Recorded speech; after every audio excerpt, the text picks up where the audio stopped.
Hali ilivyo kwa sasa katika shule hiyo iliyoanzishwa kwa lengo la kutoa elimu ya amali katika uhandisi wa kozi tofauti. Wakati wa ziara ya kikazi ya mbunge wa Njombe mjini, walimu akiwemo Majolina Mdesa na Margaret John wamesema cha kupokea wanafunzi wa amali kwa miaka miwili, lakini hakuna miundombinu na vitendea kazi vya kufundishia. Hivyo wanaomba serikali kuona umuhimu wa kuleta mahitaji yote wezeshi kwa wanafunzi na walimu ili elimu stahiki iweze kutolewa. Wanafunzi wanalala madarasani.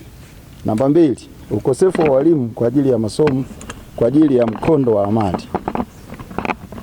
3, shule inakosa umeme wa 3 phase. Ukosefu wa karakana kwa ajili ya mkondo wa amali. Wanafunzi wanalala madarasani.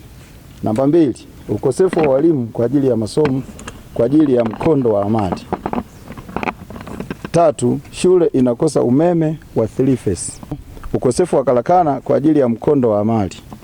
6, ukosefu wa viwanja vya michezo. 7, ukosefu wa nyumba za walimu. Kikubwa ni kwamba elimu wanayoipata sio kile walichokitegemea. Hicho pia kinawaathiri wanafunzi wetu wa hapa. Kile walichokitegemea sio kile wanachokipata. Kwa hiyo kama miundombinu italetwa, inamaanisha saikolojia yao itawaambia kwamba kumbe tunajifunza hiki kwa ajili ya mafanikio ya baadaye.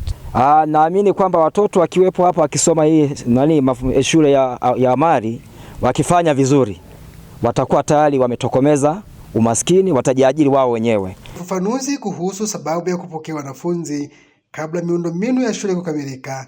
Elimu sekondari halmashauri ya mji wa Njombe Joseph Mng'ong'o ni kutokana na umuhimu wake, na kwamba katika kipindi hicho ambacho serikali inaendelea kutafuta fedha za kukamilisha miradi, wanafunzi watapelekwa kwenye karakana za shule binafsi za ufundi. Walimu ambao wanatakiwa wafundisha hayo masomo hawajapatikana. Tumejaribu kuwasiliana na mkoa, kuna walimu ambao walipostiwa katika halmashauri jirani ya Njombe DC.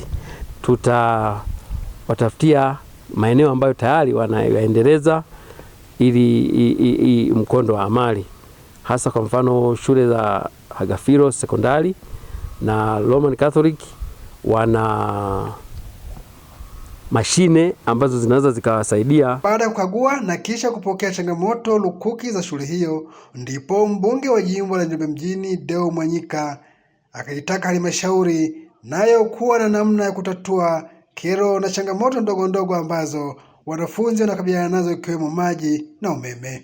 Pata taarifa nzuri ya kutosha ya changamoto. Lea kuwaomba wenzetu wa ofisi ya waziri mkuu, tawala za mikoa na serikali za mitaa, TAMISEMI, waweze kutuangalia kwa jicho la karibu. Lakini la muhimu zaidi ni kuwa na walimu, la muhimu zaidi kuwa na karakana.